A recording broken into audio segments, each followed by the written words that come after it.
Imagine being in the process of buying a home. You're all excited. You're signing the papers. You're going to own the home in 3 weeks. You suddenly lose all your deposit money to a cyber criminal. Your money evaporates. Guys, this happens. This is happening weekly, okay? It's happening daily across the country.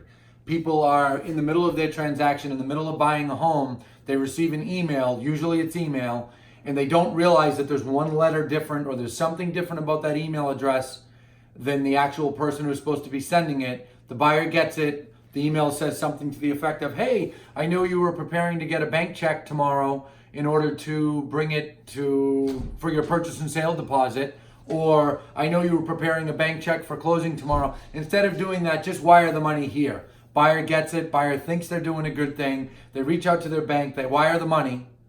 They show up the next day to sign the purchase and sale or to the closing. And the other person says, hey, do you have your check?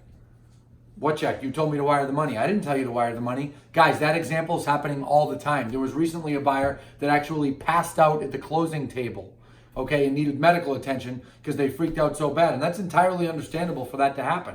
Can you imagine losing, your life savings that you are using to buy a home because of a cyber criminal? Guys, this happens. I want you to be very careful. I don't want to scare people and have people worry about, home buying. You want to be happy. This is exciting. Home buying is a great thing. But when you're navigating that sale, if you get an email requesting that you wire money anywhere, pick the phone up.